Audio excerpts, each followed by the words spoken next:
Hello everyone, I am Jogén Hummingbird. I am with the Footsteps to Peace. I am an intuitive channel, astrologer, Reiki master, and a spiritual life coach. If anything I say here resonates with you today and you would like to book a personal reading with me, you can head over to my website, jogendivinity.com. That is JOGENDIVINITY.com, and click on the offerings tab to take a look at everything I have to offer for you guys. So I wanted to jump on here and do a quick reading for my mutable signs out there. So that is if you have a sign in Gemini, Virgo, Sagittarius, or Pisces. So if that is your sign, then this is your reading, and let's go ahead and get into it. We already have, wow, okay. And there we go, a third one comes up. So two of these cards we've gotten for the past two groups. This is the card that we got for our fixed signs, and this is the card we got for our cardinal signs. So how funny. This is just so funny how it's all interconnected, isn't it? So we have the new moon in Capricorn step up and lead. And again, like we said in the other videos, we have the new moon Capricorn coming up on December 23rd. It's December 21st when I'm recording this. Happy Yule, happy winter solstice, whatever you celebrate. If you don't celebrate, then just happy day, whatever the fuck, you know. So we have new moon in Capricorn step up and lead. And so in the new moon in Capricorn video, I will link that somewhere on the screen as well as in the description box if you want to check that out. But in that video, we were talking a lot about how we are stepping into our true nature to understand what our mission is in this life, to understand our purpose, how our spiritual insight is becoming who we really are, and taking the right steps and planting the right seeds into the foundation and the growing of who we are to become. And so that energy being present is no surprise here. So then we also have full moon in Libra, find balance. So and then at the bottom that flew out after we were setting the deck down, first quarter moon in Capricorn, unleash your kindest self. So this is very interesting. So we have we have very cardinal energy going on here for my mutable signs, funnily enough. So this is all about taking action for my mutable signs. A lot of us, I understand, my Gemini and Virgo friends, you are ruled by the planet Mercury, which moves very fast. It is very like this. It goes around and then it goes retrograde and then it goes like this. It is the closest to the sun. It is going to move the quickest. It is also associated with communication, higher insight, spirituality in the sense of like divination, really, because Mercury ruling Gemini. Gemini is the sign of the twins, the story being how they were separated between one in Mount Olympus, one sent to the underworld, so that way they can convey messages from the divine back and forth between the realms. And Virgo, also being ruled by Mercury, represents the sign of the Virgin, and Virgin not originally meaning a woman who does not have sex, but meaning a woman who is devout herself to her highest connection to whatever her word for God, goddess, source, divine consciousness is. And so she could sleep around as much as she wanted to. She could have all the sex she wanted to. It wasn't about that. It wasn't about also not being married. It was just about being in devotion to herself, to her wisdom, to her craft, to her sense of self. And so that energy is all about the divine. It's all about communication. It's all about higher insight and higher wisdom and higher understanding of self. And so with that mutable energy going on, this may not pertain to some of you if you are my Pisces or what are you other ones? My Sagittarius friends. If you are not resonating with that, that's okay. We will get to you in a second. But specifically for my Gemini and Virgo friends, you're ruled by Mercury. So this is talking about like higher insight. This is talking about wisdom. And so for this cardinal energy here, like you need to take action on your wisdom. You need to understand how to find the balance between being this loosey-goosey, I only exist in the ethers and the realms and la la la la la la la, and then the version of you that needs to take mundane action and is like, oh, I gotta go pay my bills, I have to go to the store and buy groceries, I don't want to, like all that stuff. You have to find the balance between those two versions of you because they are both equally divine, even though your human ego does not want to perceive it that way. The fact that you are even here on this planet right now is a representation of your own divinity. The fact that all of your non-physical energy is so fucking focused on keeping you physically alive, that's magic. That's miracle. That's not mundane. Everything that you have to get done may be seemingly mundane, but if you can remember in each of those moments, wow, source energy is channeling through me so I can get this done right now, that's a miracle. That's magic. That's fucking amazing, because I understand that a lot of our mutable signs, we are a lot of the spiritual ones. We are a lot of I have a lot of Gemini in my chart. I have a Gemini stellium in my 5th house. So I really understand the importance of like the fun spiritual play side of things, the childlike nature of being spiritual. But then that my Saturn is in Gemini too. So this is where the mundane shit comes in, of like needing to be taught the lesson of how to integrate into the mundane world through a magical lens. And so I feel like for my mutable signs here, specifically Virgo and Gemini, but also Sagittarius and Pisces, you guys need to understand how to take grounded action through your spirituality. Not because you're so spiritual you can't take grounded action. That's not the case. Like, you may feel like that, you may feel too loosey-goosey, you may feel like you can't be put into a proper container, but there's a lot going on in the collective right now astrologically that makes it feel like we can't do anything. But I promise you, there's all the energy from source consciousness ready to channel through you to get shit done as your spirit. Your higher self is ready to do it. Your non-physical self is ready to do it. Your ancestors are ready to do it. Your spirit guides are ready to do it. Your angels are ready to do it. Everything is ready to do it but your human ego, because your human ego is trying to keep you safe from expansion, really. Anything that is perceived as emotional discomfort, your ego wants to keep you away from, so that way you don't feel in your nervous system like you're dying. Because expansion and contraction have a similar feeling, but the difference is the way our nervous system responds, and the difference is also our breath. And so whenever we're stepping into something that is threatening, in the sense that is going to expand our consciousness or get us into a different place, a lot of the times we tend to fear that version of ourselves and give ourselves excuses as to why we can't become that version, because we're too afraid to take accountability for all of that energy, or to channel that, or become responsible for all that energy, or to like have to maintain that kind of an image. But the truth is, you don't.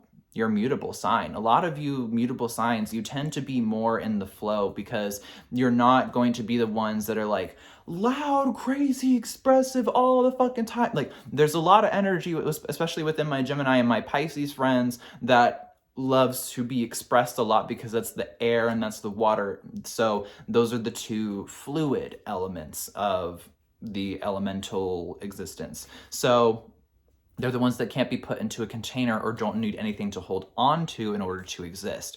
Fire has to have a source. Fire has to have something that it's burning.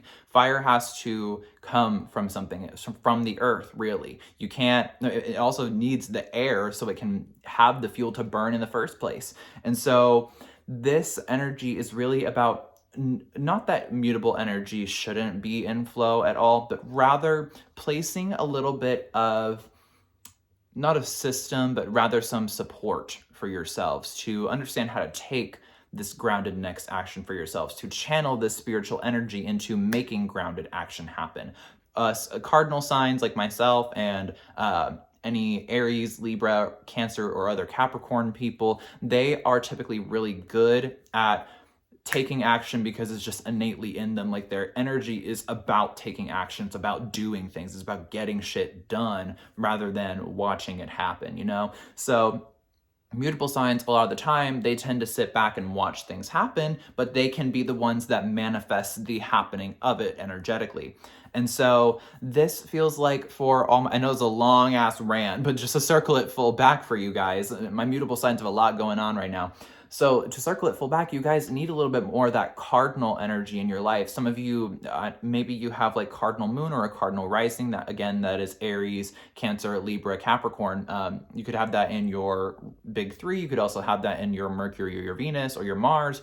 Or it could also be your midheaven or whatever the fuck the case is. But I feel guided to say, for my mutable signs, like, you just need to take action. You just need to do. You need to go. You need to like stop worrying about how you're going to fit this all into the picture, or like stop letting your mind go in all these different places and start doing. Because the mutable signs, a lot of what they tend to do a lot of like overanalyzation, and they don't tend to do anything about it. That not the case so much with my Virgo and Sagittarius friends, just because fire and earth tend to be a little bit more aware of what to do in the mundane realm. Water and air tend to be a little bit more loosey-goosey in the chaotic side of the feminine, as opposed to the the non-turbulent, still all-encompassing womb of the feminine, you know? So there's a bit of a difference here. But I also want to get at, there's a piece of guidance coming through specifically for like my Sagittarius and Pisces friends. Don't let other people's opinions sway you from taking action. A lot of the times I find that my Gemini and my Virgo friends, they are really good at not taking other people's shit and not letting other people's opinions get in their way. But when it comes to Sagittarius and Pisces, they are a little bit more people pleasy than the other mutable signs out there. The other mutable signs are like, okay, well, if this person doesn't like what I'm doing, I'm just going to shut the fuck up and go do it somewhere else and not do it around the person who doesn't want me to do it. But Sagittarius and Pisces, they tend to be like, oh, well, let me change my behavior to make you feel better. Like, that's just at least the experience that I've had with a lot of Sagittarian and Pisces energies, especially with me having a 12th house stellium and 2 Pisces placements in my 2nd house.